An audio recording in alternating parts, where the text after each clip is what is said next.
Coucou, on se retrouve aujourd'hui pour une nouvelle vidéo qui sera l'avant-dernière vidéo sur ma collection de maquillage qui là va être sur tous les produits teints.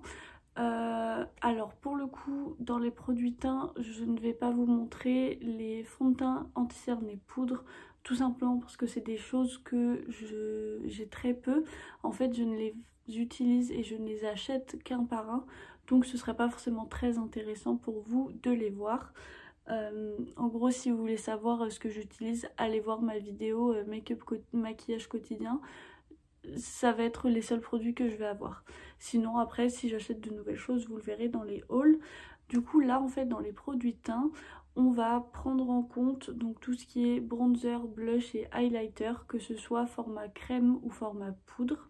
Et donc là je vais commencer d'abord avec les palettes pour le teint puisque j'en ai quelques-unes et que je trouvais ça un petit peu plus simple de les mettre dans une catégorie à part. Tout d'abord une palette qui ne se vend pas comme ça directement, mais c'est une palette de chez MAC que j'avais reçue de la part d'un ami qui a travaillé chez MAC justement, et donc là ne prenez pas en compte cette partie là puisque c'est des fards à paupières, tous les mêmes d'ailleurs, mais donc je vais avoir deux blushs de chez MAC. Je sais que celui-ci c'est le White Flower et celui-ci par contre je ne sais plus le nom. Il faudrait que je sorte le blush et honnêtement j'ai un peu la flemme. Du coup celui-ci c'est le White Flower, celui-ci je ne sais plus, mais en tout cas celui-ci on voit que c'est un peu crade autour. C'est celui que j'utilise quotidiennement par-dessus mon blush poudre, donc je l'aime beaucoup. Ensuite une palette d'highlighter de chez NYX, c'est la Love You So Mochi, qui se présente comme ceci. Donc comme vous pouvez le voir, cet highlighter là aussi est très bien creusé. Il a été pendant un moment dans mon Project Pan et il vient à peine de revenir dans mon Project Pan d'ailleurs. C'est des highlighters que j'aime énormément. Ils ont un reflet holographique et lumineux absolument magnifique. Vous pouvez bien voir de toute façon que c'est très lumineux. Vraiment là l'effet que vous avez ici c'est ce que vous allez avoir sur le visage. Donc si vous aimez les highlighters bien lumineux, je vous la recommande. De chez Sleek Makeup, toujours une palette d'highlighter. C'est un peu un miroir, vous voyez un peu comment je présente le truc, comment je me prépare. Et donc alors c'est une palette avec 5 highlighters normalement, dont 3 crèmes. Les deux que j'ai terminé et celui au milieu. Les deux que j'ai terminé, il me semble qu'il y en avait un rose et un vert. Que j'ai terminé. Celui au centre c'est un bleu. Je m'en suis moins servie, mais c'est une couleur que j'aime beaucoup. Et ensuite ces deux là vont être des highlighters poudre dont je me suis moins servie aussi parce que simplement j'en utilise d'autres en ce moment, dont la palette de chez NYX. Mais ce sont de bons highlighters. Le problème avec celui-ci c'est qu'il est un petit peu foncé. Je vais avoir le nom des highlighters derrière, mais je vous avoue que je ne sais pas lequel correspond à quoi parce qu'ils sont vraiment juste notés les uns à la suite des autres, donc je peux pas vous dire exactement lesquels sont de quelle couleur. De chez Zoeva, j'ai la palette Cocoa Blend qui sont normalement deux highlighters aussi, mais celui-ci en fait est beaucoup trop foncé, il est rose et donc quand je m'en sers en tant que blush, plus de blush topper parce que sinon ça va être trop lumineux pour moi de n'utiliser que celui-ci. Comme j'ai la peau grasse ça fait un peu too much, mais donc j'ai le Mastery of Chocolate donc que j'utilise en topper de blush et le The Dessert qui est donc cet highlighter là très lumineux. Vous voyez qu'il y a quand même un bon trou à l'intérieur, je m'en suis pas mal servie et pour le coup c'est un highlighter qui n'est pas trop foncé pour ma carnation et ça c'est sympa. Ici de chez Nocibé, la palette Jolie Pommette, je ne sais pas si elle est encore disponible honnêtement parce que je l'ai achetée il y a quelques temps et comme vous pouvez le voir je ne m'en suis jamais servie. Donc c'est aussi un peu mon problème, j'aime bien un produit, je le vois, je l'achète, et sauf qu'en fait j'en ai tellement d'autres que j'aime aussi, et ben ça reste dans mes tiroirs et je m'en sers pas. Alors que je sais que vraiment ça fait des années que je les ai, ça doit faire 3 ans, enfin ça fait plus de 2 ans sûr, ouais ça doit en faire 3 ou 4. J'ai un peu honte je vous avoue, mais bon. Voilà, donc cette palette là, la rangée du haut ça va être des blushs et la rangée du bas vous avez les highlighters. Donc vous avez Blush Gold, Peach Mania et Mélodique, et dans les highlighters Pale Pink, Heartbreak et Stay Golden. Celui-ci je sais très bien qu'il va être beaucoup trop foncé. Ces blushs là, je peux m'en servir, juste il faut que j'y aille très mollo. Celui-ci sur le visage ça n'ira pas, ce sera vraiment beaucoup trop foncé. Par contre s'il est bien lumineux je pourrais m'en servir sur les yeux. Et enfin la dernière palette pour le visage que j'ai, c'est dans la marque Wonder Beauty, la Trip for Two. Donc avec un blush et un bronzer à l'intérieur. Et donc le blush vous avez le Bellini et le bronzer vous avez le Costa Ray. Pour le coup celui-ci est très bien pour les carnations claires puisqu'il est très clair, il a même un sous-ton froid donc pour le contouring ça peut fonctionner. Et c'est vraiment une palette qui est très bien justement pour les personnes qui ont la peau claire. Maintenant on va pouvoir passer au bronzer. Je vais commencer par les bronzers crème. Je vais tout d'abord avoir donc deux bronzers de chez Fenty Beauty dans la gamme des creams dans les Cheeks Out. J'ai tout d'abord le 01 Amber qui est donc la teinte la plus claire et qui est d'ailleurs la seule teinte froide qui peut servir en tant que contouring et c'est celle-ci. J'ai également la 02 Butter Biscuit qui elle est bien creusée puisqu'en fait elle est dans mon project pan donc j'essaye de m'en servir assez régulièrement. Mais voilà, ça reste de toute façon un bronzer que j'aime beaucoup. Également dans les bronzers crème, je vais avoir le stick de chez Milk, le Baked, que je regrette un peu d'avoir acheté tout simplement parce que déjà au final la couleur est un peu foncée pour moi et un peu trop chaude donc c'est compliqué et puis surtout il ne sort plus. J'ai beau tourner, je tourne dans le vide et donc voilà, il y a le haut qui s'est un peu abîmé mais ça c'est parce que le jour où je l'ai acheté il faisait un peu chaud, il est resté dans mon sac donc en fait le stick a collé sur le bouchon du dessus, enfin sur la protection que j'ai retirée et donc ça c'est pas, enfin il n'était pas comme ça au départ mais du coup le problème c'est que le temps que je m'en serve pour la première fois, que je me suis rendu compte que ça ne fonctionnait plus, et ben c'était trop tard pour le ramener. C'est le problème du coup d'avoir beaucoup de maquillage, je m'en suis rendu compte des mois après et donc bah, c'était trop tard, je pouvais pas le ramener, surtout en plus vu qu'il était abîmé au dessus, je me suis dit ils vont jamais me croire, ils vont même croire que je l'ai utilisé alors que pas du tout. Ensuite au niveau des bronzers poudre, je n'en ai que deux. En fait les bronzers c'est les produits que j'utilise le moins. J'ai très souvent le matin la flemme de mettre du bronzer ou faire du contouring. Donc c'est pour ça que j'en ai moins parce que de toute façon j'en ai pas trop l'utilisation. Mais donc les deux bronzers poudre que j'ai sont de chez Kiko. De toute façon vu la quantité que j'ai dans ces deux là, le temps que je les termine j'en ai pour une éternité. Donc c'était dans la gamme Unexpected Paradise. J'ai le 01 Warm Honey qui est celui-ci et le 02 Universal Sienna qui est celui-ci. Donc comme vous pouvez le voir il n'y a pas énormément de différence entre les deux.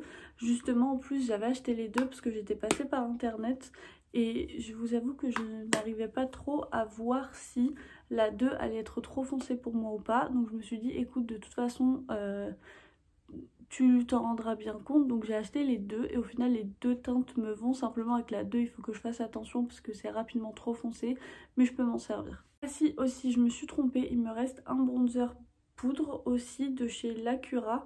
Il n'y a pas de référence particulière tout simplement parce qu'ils n'en ont qu'un. Et donc je l'avais acheté parce que j'avais acheté un peu toute la gamme qui était sortie. Sachant que Lacura donc c'est la marque Aldi et comme je travaillais chez eux pendant un moment, je voyais tous les produits sortir. Ça m'a intriguée, il avait l'air pas trop mal donc je l'ai pris.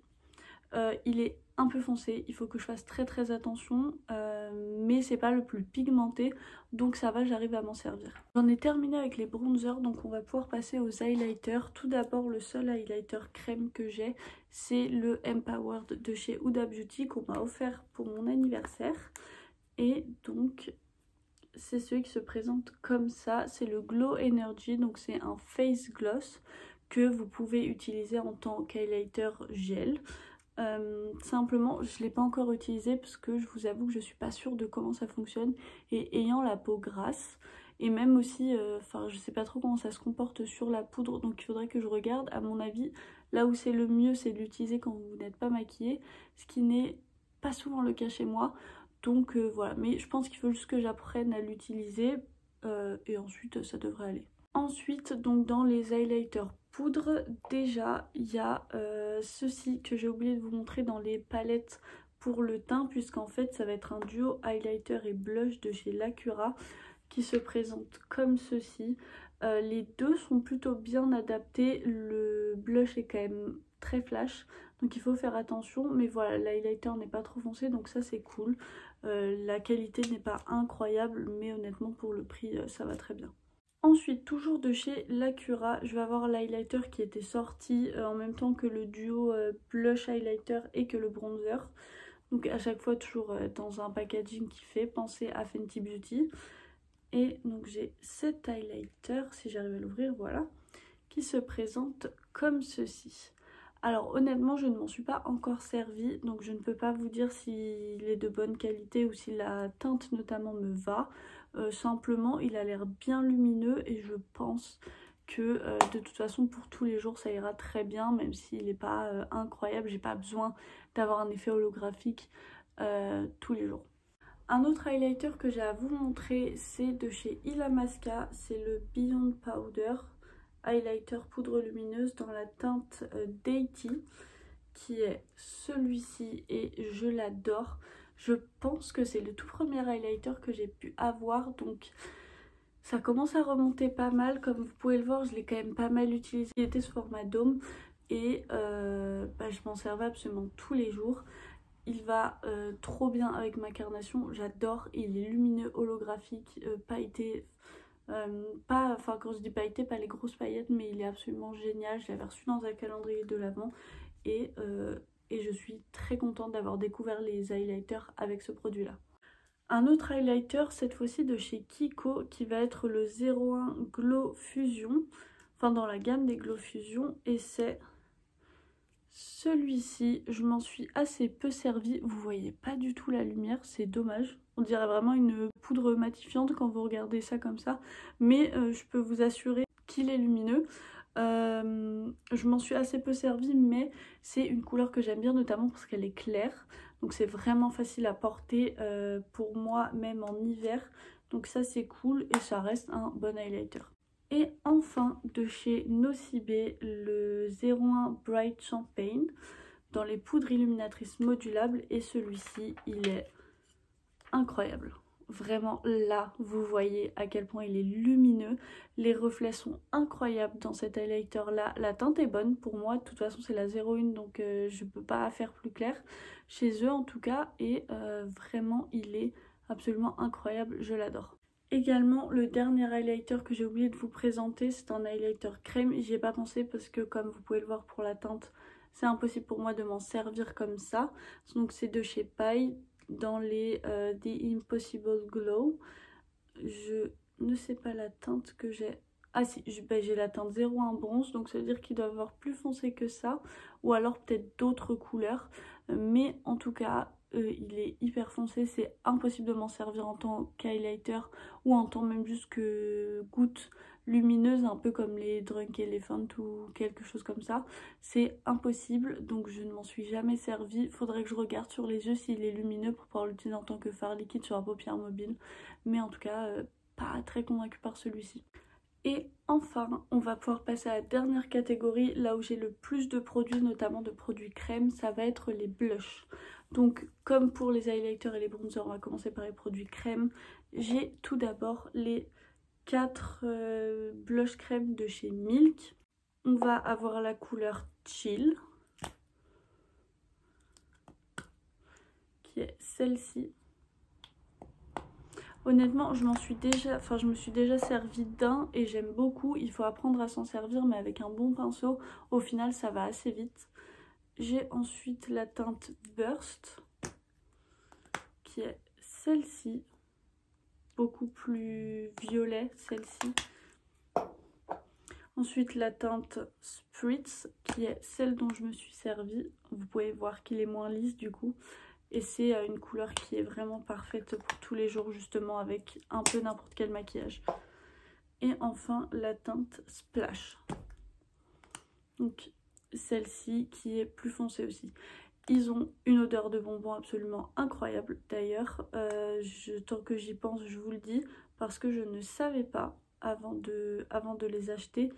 et vraiment ils sentent le bonbon, c'est absolument génial. De chez Liss, je vais avoir, enfin j'en ai deux, j'ai celui-ci qui est le Inspire dans les Satin Matte Cream Blush, qui est celui que j'utilise en ce moment puisque ça fait un bon moment que je l'ai et que je veux pas qu'il périme. Et j'ai également, donc toujours de chez Liss, mais celui-ci qui n'a jamais été ouvert, qui est le Epic et qui est celui-ci, donc qui est beaucoup plus foncé avec vraiment un fini rouge plus que rose. Alors la luminosité a changé tout simplement parce que la nuit était en train de tomber, donc j'ai dû allumer la lumière pour terminer la vidéo. J'avais peur que ce soit vraiment trop sombre. Je sais pas si vous verrez les bonnes couleurs du coup, comme ma lumière est jaune. Il y aura peut-être des petites différences, mais en tout cas vous pourrez au moins voir les produits. J'ai deux blushs de chez Stila que j'ai acheté pendant que j'étais en Australie. J'ai été dans un Mecca Cosmetics qui est l'équivalent du Sephora chez eux. Et en fait j'ai vu ces deux blushs là, enfin il y en avait 4 et j'ai pris les deux avec les couleurs qui me correspondaient le plus. Et parce que je ne savais même pas en fait que Stila faisait des blushs crème, je sais pas s'il y a en France, il me semble pas. Donc je vais d'abord avoir le Lilium qui est un rosé, un bois de rose neutre, donc qui est très sympa. Et j'ai ensuite le Peony qui est un petit peu plus marronné mais qui reste une couleur très facile à porter au quotidien. Ensuite de chez MCO Beauty, pareil, acheté en Australie, c'est leur marque de drugstore qu'ils ont un petit peu partout. J'ai le Cheek and Lip Tint dans la teinte Rose Glow. Je ne m'en suis pas encore servi, mais je me suis dit j'aime bien ce genre de format. Ça me faisait penser à ceci que je vais vous montrer juste après et que j'aime beaucoup. Donc je me suis dit que j'allais l'acheter pour voir si ça ressemblait. Ensuite, comme je viens de vous montrer les deux derniers, les deux derniers blush crème que je vais avoir sont les Cheek Hit de chez Maybelline. Il y en a 4 dans la collection. J'avais les 4, j'en ai fini 2 et donc il me reste ces deux-ci. J'avais utilisé les deux en priorité parce que je les avais achetés sur Vinted. Et en fait les deux autres étaient déjà ouverts alors que ceux-ci sont encore sous opercule. C'est pour ça que je me permets de les garder un peu plus longtemps. Donc c'est les gels crème blush que j'aime énormément. La texture est trop facile à utiliser. Donc j'ai le 15 Nude Burn et le 25 Fuchsia Spark qui lui est vraiment beaucoup plus foncé. J'espère qu'il sera pas trop flash d'ailleurs pour ma carnation claire. On est terminé pour les blushs crème. Du coup on va pouvoir passer au blush poudre. Je n'en ai que 3. Simplement par rapport aux... Enfin je mets des guillemets parce que par rapport aux autres produits que je peux avoir, c'est forcément moins. J'ai tout d'abord ce blush de C'est Tout Moi Miss Europe Paris, le numéro 3 beige fraîcheur. Je ne sais plus où je l'avais acheté, mais en fait c'était dans une période où j'avais l'impression que tous mes blushs étaient beaucoup trop flash pour ma carnation, que ça faisait pas joli ou que je devais travailler énormément pour que ça aille sur ma peau, alors qu'en fait il suffisait juste que j'en mette moins. J'ai appris à mieux utiliser mes blushs, mais en tout cas donc j'avais acheté celui-ci qui est lumineux et en fait il est beaucoup trop clair. Donc alors oui, il n'y a pas de problème, même si j'en mets trop, c'est pas trop intense sur mes joues, mais en fait parce qu'il se voit pas. Et je pense d'ailleurs que je vais plus le détourner en tant qu'highlighter qu'en tant que blush, parce que vraiment, je sais pas si vous verrez, mais bon déjà la couleur, non c'est impossible, mais en fait je crois que vous le voyez pas bien. En gros, quand il est pas estompé, voilà, si vous voyez quand même c'est lumineux, mais quand il est estompé, en fait ça fait plus un effet highlighter, donc je pense que je vais le détourner en highlighter. Ensuite de chez Max More, j'ai le blush powder 162 Pink Coral, qui est celui-ci, qui pareil est très facile, enfin pas pareil non du coup, mais qui convient très bien à ma carnation claire. Donc ça c'est sympa, je l'utilise assez régulièrement quand je sais pas quoi mettre parce que la couleur me va très bien. Et enfin le dernier produit, c'est un blush de chez NYX, c'est le Hamptons, donc dans les fards à joues haute définition. Et c'est celui-ci. Il me semble que je l'avais dans un calendrier de l'Avent, ou alors je l'avais commandé en même temps que le calendrier de l'Avent NYX il y a 5 ans, je pense maintenant, 4 ou 5 ans, donc ça commence à faire un moment, mais c'est un orangé pêche assez joli, clair d'ailleurs, donc adapté à ma carnation de peau, et c'est que, enfin, il est très sympa. Il faut que j'en mette pas mal si je veux quelque chose de bien intense, mais au moins ça me permet de le construire au fur et à mesure. Et voilà, j'en ai maintenant terminé sur mes produits teints. Ça a été long. Je pense que pour l'instant ce sera la vidéo collection la plus longue, mais ne vous inquiétez pas, la collection des palettes va arriver et je vais éclater tous les scores, je pense, en termes de durée de temps pour la vidéo, parce que j'en ai énormément. Trop, je le sais, mais donc voilà. En tout cas, moi ça m'a fait plaisir de vous montrer ces produits là. N'hésitez pas à me dire si en commentaire si certains de ces produits vous les connaissez, si vous en avez peut-être d'autres à me conseiller, pourquoi pas. C'est toujours l'occasion de savoir quels sont vos tops et vos flops dans les produits teints. N'hésitez pas aussi à vous abonner, à activer la cloche de notification pour ne rien louper des prochaines vidéos. Je vous mettrai mes réseaux sociaux en barre d'infos, donc TikTok et Instagram si vous voulez aller me suivre là-bas. Moi, en attendant, je vous fais d'énormes bisous et je vous souhaite une bonne journée.